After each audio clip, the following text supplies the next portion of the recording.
Hello guys, आप सबका स्वागत है एम के नर्सिंग क्लासेस में और मेरी नई साइकोलॉजी सीरीज़ में, जिसमें मैं आपको बताऊंगी कि साइकोलॉजी में क्या इम्पोर्टेंट क्वेश्चन होते हैं। और एक मेन चीज़ हर एक यूनिट में, जैसे first unit and second unit को छोड़कर जो थर्ड यूनिट से स्टार्ट होते हैं, उसमें कुछ थ्योरीज आती हैं। ठीक है, तो उन थ्योरीज में मतलब कैसे हम उसको मेमोराइज कर सकते हैं या कैसे याद रख सकते हैं कि हाँ, ये इस टॉपिक की थ्योरी है या इस टॉपिक से रिलेटेड थ्योरी है।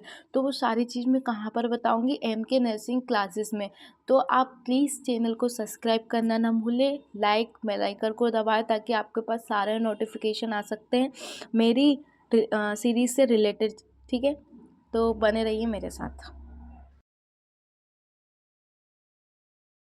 हेलो गाइस, आप सबका स्वागत है एम के नर्सिंग क्लासेस में और मेरी नई साइकोलॉजी सीरीज़ में, जिसमें मैं आपको बताऊंगी कि साइकोलॉजी में क्या इम्पोर्टेंट क्वेश्चन होते हैं। और एक मेन चीज़ हर एक यूनिट में, जैसे first unit and second unit को छोड़कर जो थर्ड यूनिट से स्टार्ट होते हैं, उसमें कुछ थ्योरीज आती हैं। ठीक है, तो उन थ्योरीज में मतलब कैसे हम उसको मेमोराइज कर सकते हैं या कैसे याद रख सकते हैं कि हाँ, ये इस टॉपिक की थ्योरी है या इस टॉपिक से रिलेटेड थ्योरी है। तो वो सारी चीज़ मैं कहाँ पर बताऊँगी, एम के नर्सिंग क्लासेस में। तो आप प्लीज़ चैनल को सब्सक्राइब करना ना भूलें, लाइक बेल आइकन को दबाएं ताकि आपके पास सारे नोटिफिकेशन आ सकते हैं मेरी सीरीज़ से रिलेटेड। ठीक है, तो बने रहिए मेरे साथ। चलिए, तो हम स्टार्ट करते हैं फर्स्ट यूनिट में। फर्स्ट यूनिट में बेसिकली बहुत सारी चीज़ें जो इम्पोर्टेंट होती हैं, जिसमें से मैं आपको बताऊंगी सबसे पहले। जैसे कि इसमें सबसे पहले हमको आते हैं definition and scope of psychology. तो ये एक मेन क्वेश्चन है।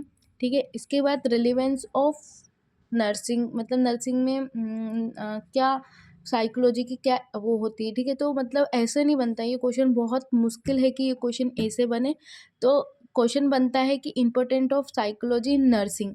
ठीक है, तो ये एक मेन क्वेश्चन हो गया। उसके बाद आता है हमारा मेथड ऑफ साइकोलॉजी। तो इसमें क्या मेनली 6 मेथड होती हैं साइकोलॉजी की, कितनी 6 होती हैं। तो हमको ओनली मेथड, डेफिनेशन, स्कोप और importance of psychology in nursing, in 4 questions पे मेनली ध्यान देना होता है, क्योंकि यहीं से बनते हैं मेन क्वेश्चन साइकोलॉजी में।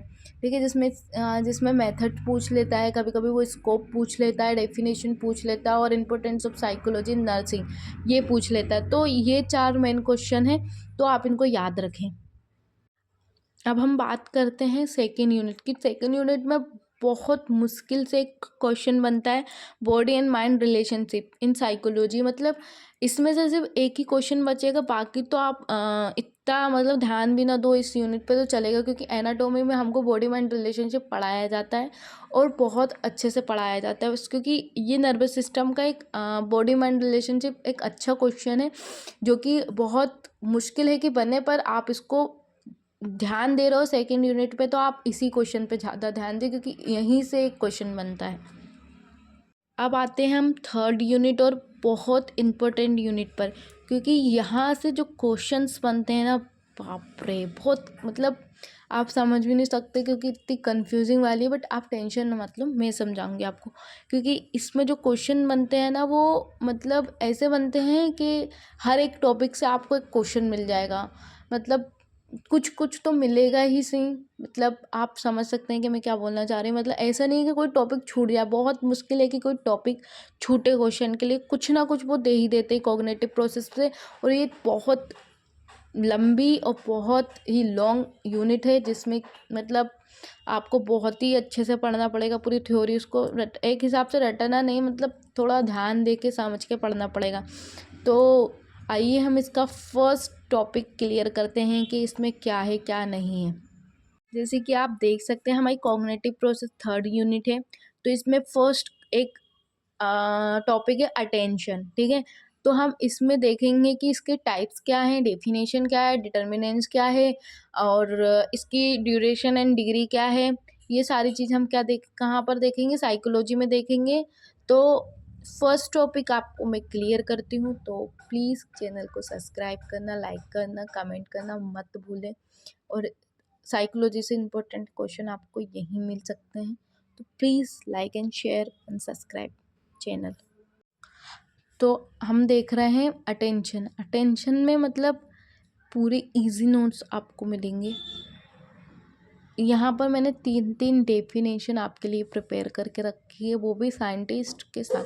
मैं मोस्टली मतलब 2 नंबर में डेफिनेशन पूछते हैं, जिसमें कि आप एक डेफिनेशन आपके साइंटिस्ट के अकॉर्डिंग लिख सकते हो और एक डेफिनेशन आप मतलब बिना साइंटिस्ट के नाम के साथ भी लिख सकते हो। तो वो आपको खुशी खुशी 2 नंबर देंगे।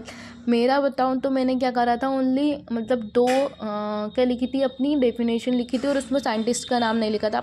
आप साइंटिस्ट का नाम ना भी लिखो तो चलेगा। साइंटिस्ट का नाम आपको अच्छे से याद है तो तभी आप लिख सकते हो। अगर आप साइंटिस्ट का नाम गलत लिखोगे तो वहाँ पर आपका नंबर कटने के चांसेस हैं। तो मोस्टली हो सके तो आप या तो बिना साइंटिस्ट के नाम के ही लिखें, या फिर नहीं भी लिखेगा तो चलेगा, ऐसे कोई दिक्कत नहीं है। तो हम देखते हैं अटेंशन। अटेंशन की ये 2, एक ये वाली और एक ये वाली मैंने साइंटिस्ट के अकॉर्डिंग लिखी है, आप देख सकते हैं। फिर से थर्ड जो है मैंने बिना साइंटिस्ट के लिखी है, क्योंकि ये बहुत ही ईजी मतलब तरीके से समझ में आने वाली है और आप आसानी से लिख भी सकते हो। तो इसमें क्या है, सबसे पहले देखेंगे attention is defined as the ability to focus on a person, object और activity for a certain period of time. मतलब एक टाइम, मतलब एक ही टाइम पर, मतलब जैसे कि एक ही टाइम पर हम किसी चीज़ पर या किसी व्यक्ति पर या किसी भी ऑब्जेक्ट पर हम अपना जो फोकस्ड करते हैं अटेंशन के साथ, उसको ही हम अटेंशन बोलते हैं। मतलब कि ये पेन हो गया, ठीक है, ये एक मतलब मेरे पास मतलब मैं एक टाइम ड्यूरेशन पे अपना जितना भी फोकस है पूरे अटेंशन के साथ इस पर फोकस करूँगी तो वो क्या होगा, मेरा अटेंशन होगा। ठीक है, अटेंशन मतलब कि पूरा फोकस मेरा इस पर है, मैं इस पर ही अपना फोकस कर रही हूँ, तो वो क्या है, अटेंशन है। भले कोई भी पर्सन है, हम दूर से उसको बहुत ही अटेंशन के साथ देखते हैं, जैसे अपना फेवरेट पर्सन होता है हम उसको अटेंशन के साथ देखते हैं ना, वैसे ही ये अटेंशन है।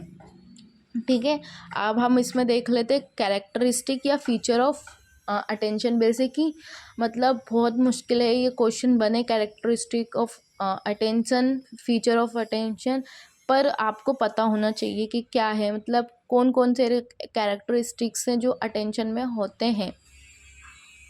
चलिए तो हम देखते हैं कैरेक्टरिस्टिक या फीचर ऑफ अटेंशन। ठीक है, it involve to focus and use of memory. ठीक है, हम इसमें क्या करते हैं, हम इसमें क्या इन्वॉल्व होता है, हमारी मेमोरी होती है और हमारी जो अटेंशन है या फोकस है वो इसमें क्या होता है, इन्वॉल्व होता है। ठीक है, it related direct to the cognitive development. अब कॉग्निटिव डेवलपमेंट से मैं आपको समझा देती हूँ यहाँ पर एक मतलब कॉग्निटिव Let's go. डेवलपमेंट होता क्या है। मतलब एक जैसे कि आपने अपने घर में छोटा बच्चा देखा होगा, वो क्या करता है, धीरे धीरे चीज़ें सीखने की कोशिश करता है। पहले समझता है, फिर उसको बोलता है, फिर उसको सोचता है। जो भी सोचना, समझना, बोलना, करना, मतलब जो भी चीज़ें जो एक इन्फेंट में होती हैं वो किस में आती है, अपने कॉग्निटिव डेवलपमेंट में। ठीक है, तो इट रिलेटेड मतलब किससे रिलेटेड होता है अटेंशन, हमारा कॉग्निटिव डेवलपमेंट से। ठीक है, अब नेक्स्ट हम देखते हैं second point, it is a mind body set that facilitate clearness of observation and perception. मतलब बहुत ही आसान सा मतलब एक लाइन होगी कि इसमें हमारा बॉडी और माइंड का एक सेटअप होता है, जिससे कि हम अपने जो भी मतलब जो भी ऑब्जेक्ट है या पर्सन है या कुछ भी है उस पर हम क्या करते हैं, हमारी क्लियरनेस के साथ, मतलब एक फ्री माइंड के साथ उसको सोच सकते हैं, उसको ऑब्जर्वेशन कर सकते हैं और उसको परसीव कर सकते हैं। ठीक है, तो ये कैरेक्टरिस्टिक हो गया एक अपना। फिर हम देखेंगे attending is characterized by muscle tension and related feeling of efforts. मतलब हम हमारे जो भी पूरी फीलिंग्स के साथ, पूरे एफर्ट्स के साथ हमारी जो अटेंशन होती है तो उसमें क्या होता है, हमारा मसल्स टेंशन होती है। मसल टेंशन का मीन्स हो गया कि हम पूरे मतलब हमारा जो भी माइंड की जो भी मसल्स जो भी चीज़ें हैं उनको बिल्कुल फोकस के साथ उसको परसीव करते हैं किसी ऑब्जेक्ट या वस्तु को। तो हमारे हमें क्या रिलेटेड होता है उससे, कि फीलिंग हो रही है, एफर्ट्स लग रहे हैं हमारे, वही चीज़ें हैं। ठीक है, अब इसमें थर्ड फोर्थ पॉइंट आ गए, it is involve some adjustment in the nervous system besides neural adjustment. मतलब नॉर्मली है कि अटेंशन मतलब साइकोलॉजी में क्या होता है कि हमारा पूरा नर्वस सिस्टम इन्वॉल्व होता है।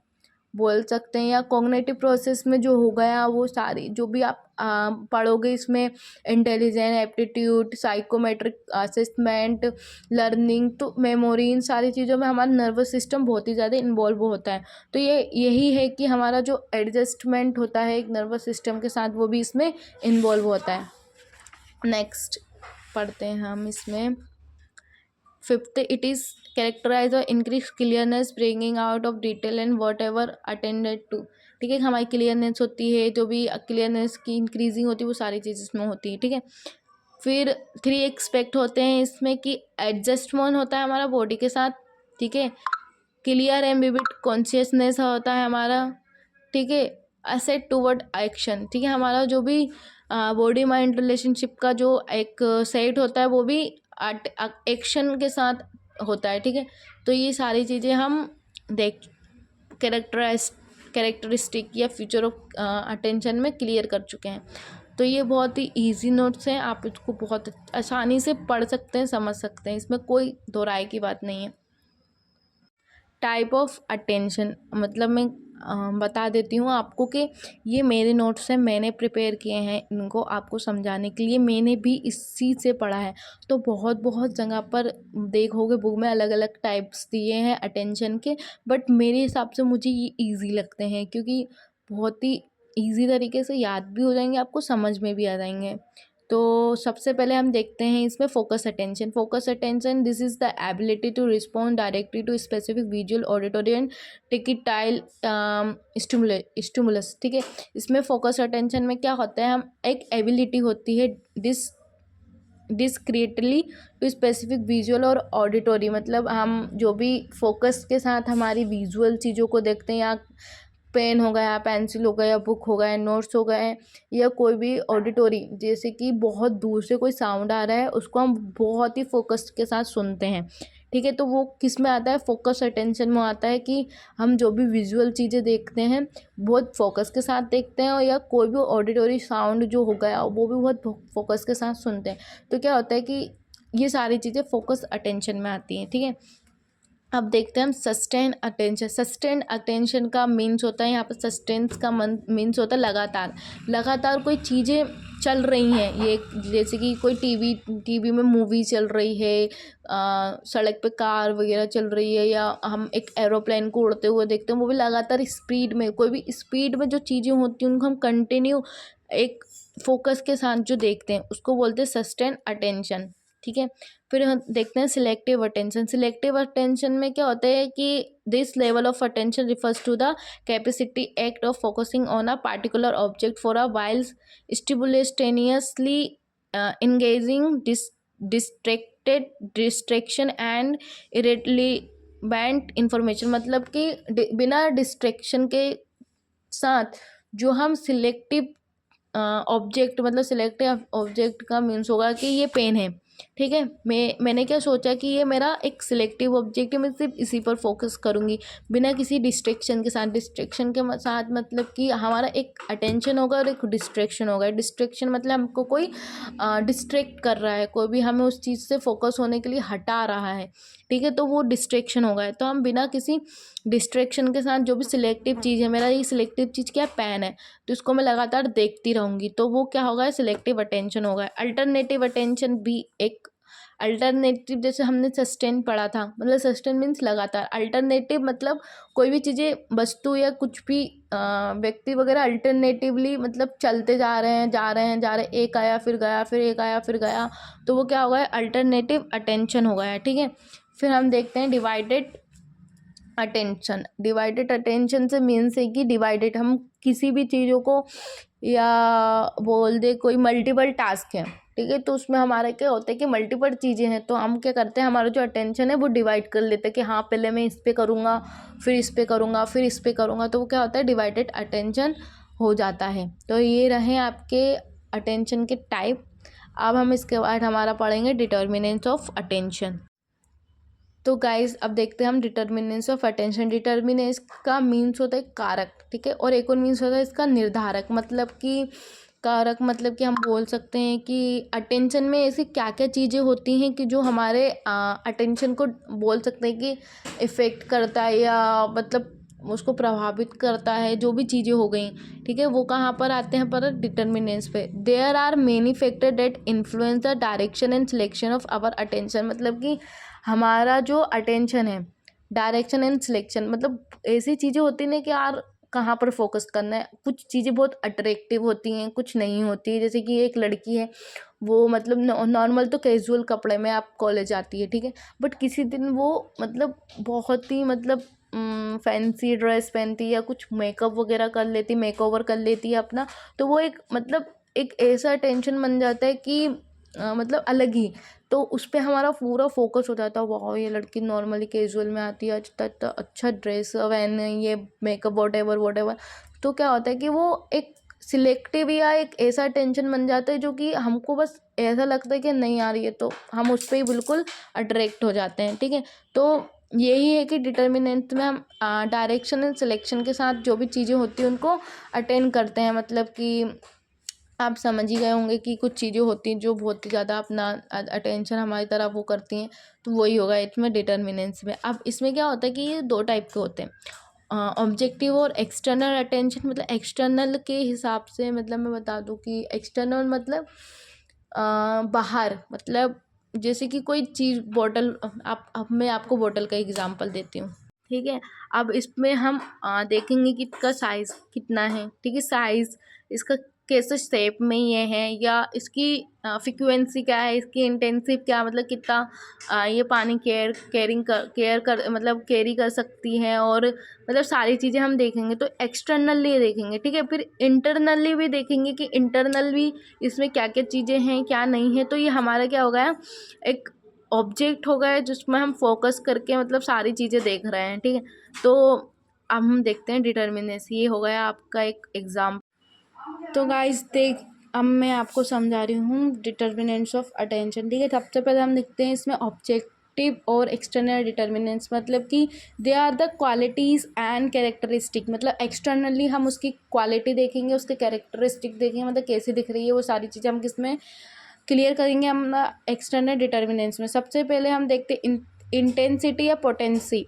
The more intense the stimulus the more likely it is to be attend. मतलब इंटेंसिटी मतलब उसकी जैसे कि एक बोतल की हम उसकी लंबाई चौड़ाई इंटेंसिटी देखते हैं, तो वो क्या करती है, हमारा मोर फोकस्ड जो रहता है वो उस पर अटेंड करती है, मतलब हम उसको बहुत ज़्यादा फोकस के साथ उसको देखते हैं। तो ये क्या हो सकता है, हमारा इंटेंसिटी या पोटेंसिटी। फिर उसके बाद आता है हमारा साइज़ एक्सटेंसिटी, मतलब उसका साइज़ कैसा है, कितनी बड़ी है वो। तो ऐसा होता है ना कि बहुत बड़ी चीज़ होती है तो हमारा ज़्यादा अटेंशन उस पर फोकस्ड होता है। तो इसे यहाँ पर लिखा है big things always draw one's attention than smaller one. मतलब छोटी चीज़ों से ज़्यादा बड़ी चीज़ें हमारा मोर अटेंशन, हमारा उसके साइड हमारा अटेंशन ज़्यादा होता है, ठीक है। फिर हम देखते हैं ड्यूरेशन। मतलब object exposed for a longer period of attention have more focus than those slow for shorter period. मतलब एक छोटे टाइम में जो मतलब हमारा क्या होता है, ड्यूरेशन के हिसाब से हमारा फोकस्ड, हमारा अटेंशन क्या होता है, ऑब्जेक्ट पर होता है। ठीक, इस पर लिखा है object export for a long period, मतलब बहुत लंबे टाइम के लिए कोई ऑब्जेक्ट हमारे सामने है, मतलब तो हमारा क्या फोकस भी उस पर बहुत ज़्यादा टाइम के लिए रहेगा, ठीक है। ये होगा हमारा थर्ड पॉइंट, ड्यूरेशन। फिर novelty, anything novel or new is intense in notice Y.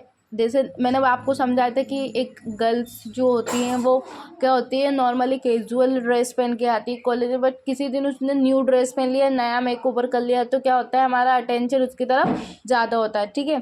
Change, अपना नेक्स्ट पॉइंट है चेंज। चेंज में be in size, colour, taste या intensity and in other expect is necessary to draw one's attention, ठीक है। Change मतलब कि उसका colour, उसका साइज़, उसका टेस्ट या टेक्सचर, जो भी चीज़ें हैं चेंज होती रहती है। चेंज मोमेंट में है तो हमारा ज़्यादा अटेंशन होगा, ठीक है। Systematic form, a definitely systematic pattern और rhythmic flow of stimulus attract our attention, ठीक है। मतलब कोई चीज़ें सिस्टमेटिक फॉर्म में है तो हमारा ज़्यादा अटेंशन इस पर होता है। Movement, a running ball, a moving picture, a flying bird is more attend than static one, ठीक है। मतलब स्टैटिक वन का मीन्स हो गया कि नॉर्मली कुछ चीज़ें हैं पर क्या होती है, कुछ मूवमेंट वाली चीज़ें होती है वो हमारा अटेंशन ज़्यादा वो करती है, ठीक है।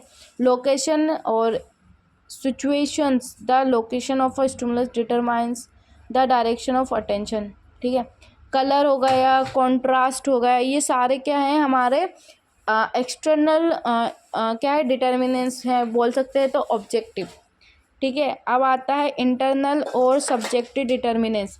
तो यहाँ पर मैंने एक लाइन लिखी है, दिस मतलब ये उस व्यक्ति के पास होते हैं जो इसमें भाग लेते हैं, lie with the individual who attends, मतलब कि बात करते हैं यहाँ पर कि हम मतलब इंटरनल ऑब्जेक्टिव में इसमें लिखा है कि मतलब उस व्यक्ति के साथ होते हैं, यहाँ इसमें भाग लेते हैं। जैसे कि मैं बता दूँ आपको कि ये पेन है, इसमें मैं क्या कर रही हूँ, ये अपने पूरे इंटरनल तरीके से, मतलब कि मैं आपको समझा पाऊँ तो बोलेंगे कि हमारा बिल्कुल एक हैबिट है या इंटरेस्ट है या हमारा मूड है या जो भी चीज़ें हैं, मतलब हमारे इंटरेस्ट के हिसाब से हम इंटरनली जो हम फोकस करते हैं वो सारे हमारे इंटरनल या सब्जेक्टिव डिटर्मिनेंट्स में आते हैं। मतलब सब्जेक्टिव की जैसे कि आपने पढ़ा होगा नर्सिंग केयर प्लान में, एक सब्जेक्टिव ऑब्जेक्टिव चीज़ होती है। सब्जेक्टिव के व्यक्ति खुद हमें बता रहा है, ठीक है। ऑब्जेक्टिव में हम ऑब्जर्व करते हैं, ठीक है। तो ऑब्जेक्टिव में हम क्या कर रहे थे, देख रहे थे कि क्या है बाहर से सारी चीज़ें, फिर अंदर से जो सारी चीज़ें क्या हमको व्यक्ति बताएगा, ठीक है। तो वो खुद बोलेगा कि हाँ ये चीज़ें हैं, अटेंशन में ये नहीं है, ये है, ठीक है। तो ये हो गया। फिर हम इसमें देख लेते हैं first form, organic need and motivation, ठीक है। अंदर से हमें खुद मोटिवेट आएगा कि हाँ यार हमको फोकस करना चाहिए, हमको फोकस होकर पढ़ाई करना चाहिए, वो, ठीक है। कोई हैबिट हो गई यार कि पढ़ना ही है, पढ़ना ही है, पढ़ना ही है, तो हम पूरे अटेंशन के साथ उसके साथ पढ़ेंगे, ठीक है। फिर एक इंटरेस्ट होगा कि व्यक्ति का इंटरेस्ट है ये चीज़ करने में या पढ़ने में, तो वो पूरा अटेंशन के साथ उसको इंटरेस्ट के साथ पढ़ेगा। और एक एटीट्यूड एंड मूड, एटीट्यूड होता है कि यार मतलब किसी व्यक्ति के अंदर एटीट्यूड होता है पढ़ने का या कुछ भी, वो सारी मूड पे डिपेंड करता है कोई का, तो वो सारी चीज़ें। अब नेक्स्ट है इसमें फैक्टर डेट अफेक्ट अटेंशन, बहुत मुश्किल है कि फैक्टर अफेक्टिंग जो अटेंशन के आते हैं। तो इसमें हेल्थ फैक्टर हो गया एक, आप अच्छे से देख लीजिए और इसको नोट कर लेना, ठीक है। फिर एक हो गया अपना एनवायरमेंटल फैक्टर, ठीक है। अब ये सारी चीज़ आपको पता होगा। एंड एक हो गया पर्सनालिटी फैक्टर, इसको देख लीजिए अच्छे से नोट कर लेना, ठीक है। अब एक नेक्स्ट टॉपिक है duration and degree of attention. ये बहुत मुश्किल है कि आए, बट मैं आपको बता दे रही हूँ कि duration and degree of attention होता है क्या। इसमें आता है span of attention. Span of attention मतलब कि the maximum amount of material that can be attend in one period of attention is called span of attention. मतलब एक टाइम ड्यूरेशन में हम जितना अटेंशन अपन एक बस मतलब जितना भी अटेंशन अपन कर सकते हैं वो क्या किस में आता है, duration in degree of attention में। मतलब एक पीरियड ऑफ टाइम में, मतलब पूरा जो भी हमारा एक मान लो एग्जांपल के लिए एक आवर्स है, 1 आवर में हम क्या करते हैं कि हमारा जो पूरा अटेंशन है, ठीक है, हम उसमें करते मैक्सिमम जो भी हमारा अमाउंट है material that can be attend call period of attention. मतलब जो भी ये चीज़ें हैं वो सारी चीज़ें इसमें आती हैं। This can be visual attention और ऑडिटरी अटेंशन, ठीक है। अब इसके अलावा एक टॉपिक है डिस्ट्रैक्शन, तो मैं उसको बस आपको बता दे रही हूँ नॉर्मली कि क्या होता है।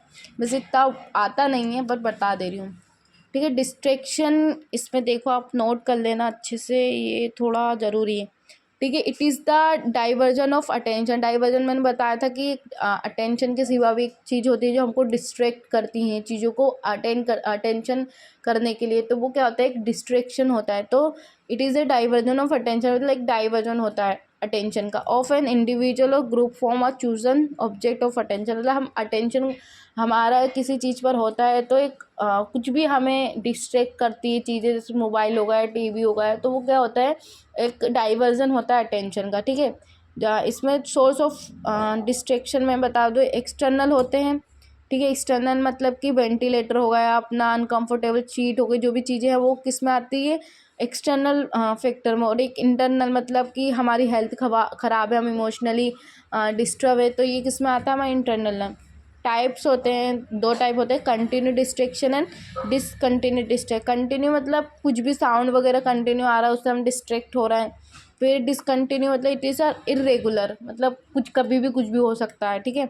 अब एक आता है अल्टरेशन इन अटेंशन, ये ज़रूरी तो नहीं है पर देख लो। मतलब अल्टरेशन इन अटेंशन में आप देखेंगे कि attention deficit hyper activity disorder, hyperkinetic disorder characterized an early onset of the combination of over active, मतलब अटेंशन में कि अल्टरेशन का मीन्स है कि इसमें ये होता है कि कुछ भी हमारी हेल्थ से रिलेटेड जो भी अटेंशन में अल्टरेट आ रहा है, मतलब कोई भी बैरियर आ रहा है, तो हम उसको किस में पढ़ते हैं, अल्टरेशन इन अटेंशन में। तो ये हो गया है, मतलब ख़त्म आपका अटेंशन। तो इसमें ये सारी चीज़ें हैं। तो प्लीज़ और भी नोट्स के लिए मेरे साथ बने रहें, मेरे चैनल को सब्सक्राइब करें। मैं नई हूँ यूट्यूब पे, तो प्लीज़ मेरा सपोर्ट करें। Thank you guys. Next topic रहेगा हमारा परसेप्शन। तो परसेप्शन में हम इसकी मीनिंग पढ़ेंगे, प्रिंसिपल फैक्टर अफेक्टिंग एरर। ठीक है, तो परसेप्शन के नोट्स में इसके बाद दूंगी आपको। ठीक है, तो आप मेरे साथ बने रहें, सब्सक्राइब करें चैनल को, ब्ला ब्ला सारी चीज़ें। प्लीज़ मुझे सपोर्ट करें, मैं अभी नहीं आई हूँ यूट्यूब पर। Please, thank you guys. बने रहें मेरे साथ एम की क्लासेस में, जहाँ पर आपको प्रॉपर नोट्स दिए जाएंगे। मैं बता रही हूँ, मैंने बहुत प्रिपरेशन की है, मतलब फर्स्ट ईयर में इसी नोट्स से पढ़ा है, तो मैं पास भी हो गई हूँ। और मेरे पास मतलब आपको बहुत सारी चीज़ें देने के लिए, तो प्लीज़ मतलब देने के लिए कि नोट्स से रिलेटेड जो भी है, तो प्लीज़ मेरे साथ बने रहे। परसेप्शन नेक्स्ट क्लास में बने पढ़ेंगे। Thank you guys.